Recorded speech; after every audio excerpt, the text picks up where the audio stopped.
Good morning and welcome to Caretaker's Corner, where we discuss everything that has to do with taking care of your elderly disabled parents, disabled spouses, and your adult disabled children. My name is CJ and I am your guide on this journey. And if you have been paying attention to any of my posts or my shorts lately, you know that my father-in-law died a couple weeks ago. And I do wish to thank everybody who has sent me prayers and good thoughts and good vibes. We did manage to get everything taken care of and have had the service, and we're going forward with the rest of everything that has to be done. And so I'm here to discuss and plead with you all to please do the following. I know it's a difficult conversation to have, and it's not as difficult as a conversation about it's time for you to go to a place where they can provide for your needs better, but it is still difficult. You need to have a conversation with your loved ones, your elderly loved ones, so your parents or whoever else in your family that you take care of that might be elderly, about one, their final wishes. Do they wish to be buried? Do they want a service? Do they want to be cremated? Do they want a funeral with the cremation? Do they want a memorial service? Because like what we do, like we did with Barb's family, is they were cremated, and at another location we actually had a memorial service where we had a buffet of food, and then we had pictures and their life story all around the walls, and people could write down memories and put them in a little box and stuff. And we had some music playing and we just had, it was actually a very good time. People were able to sit around and talk about their stories about their family members, and I mean, it was a good experience. And Barb and I want that for our final passage. But you need to know that. Like my dad and I, we had that conversation. I knew exactly what he wanted, and we had already set the money aside, and we had everything ready for it. And as you guys can go back and watch my videos from last year when my dad passed away, I did try and talk with my mom and my stepdad about what their final wishes were. What did they want me to do? How did they want it done? What were their, how I had my dad file where I knew all of the medical history, all the medications, his doctors, all of that. I asked for them to put that together, and they were all like, well, we'll get around to it. Or he said that his brother was the one handling everything. So when I contacted his brother didn't have a clue. And my mom didn't know where any of the paperwork was. And it turns out that there was a lot of paperwork to go through. And I eventually found some of the paperwork we were looking for in a shoebox full of other stuff that had nothing to do with paperwork. So it's very important to have this conversation with your parents. Then it's very important to make sure this paperwork is in a safe place that everybody knows and that you can easily get to. Because here's the thing. In the moment when it happens, when your loved one passes away, you nor their spouse are going to be in a condition to properly remember everything you've ever said.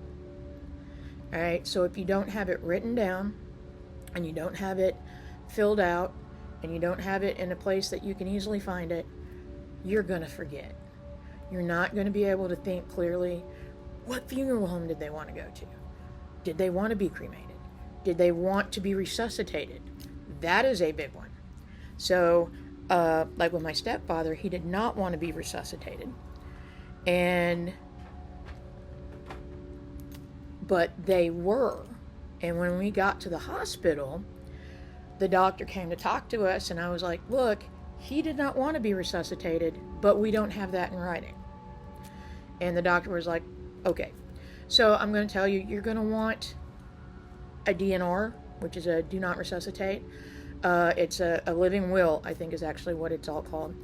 And you want to make sure to keep that on you. And if you have a hospital that you go to, like I'm out in the rural area, so we have specific hospital we go to, keep it on file with that hospital. And you just have to take it in, they photocopy it, and then they have it on file. But keep, I've talked about my burn bags. So it's just a bag that you can put important information in, and in case your house burns down or whatever, it is fire resistant. All right, so your documents are more likely to be safe in case of a fire. We keep ours, right next to the out of the way, but next to the door to our room, so that in case of a fire or an emergency, you can grab it on your way out. I know that might seem a little extreme, but you never know what's going to happen, and that's just it. Another option is you can get a little safety deposit box. Those are usually fireproof, or an actual safe, which I think they're almost always fireproof. But you're going to want to know where they're located, how to get into them, where the keys are, or what the code is.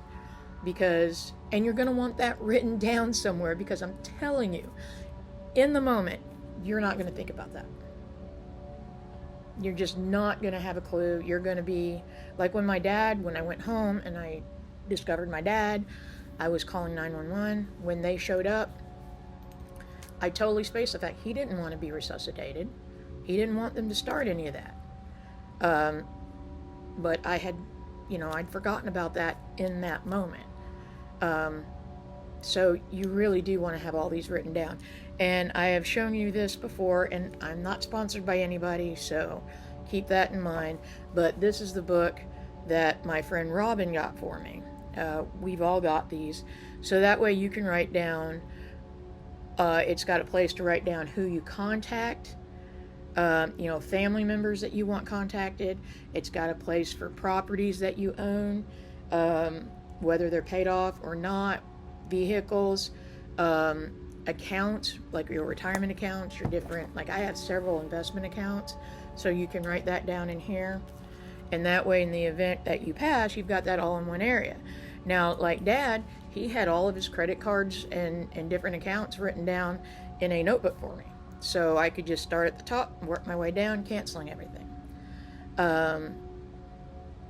And I also knew all of his account, I was on the bank account and everything, so that made it quite easy. That's another thing you're going to want. You're going to want a list of all of that. And that is where you start getting into another area, because a lot of older people, while they also don't want to talk about end-of-life stuff, they don't want to share any of their financial stuff. And that was a situation, like my dad, he was fine with it. But like my stepdad was not. And this is one of those things that you don't have to give me all of the information. You just need to have it written down somewhere that I can easily find it. I don't need to know what bank you use. I don't need to know what your bank account is.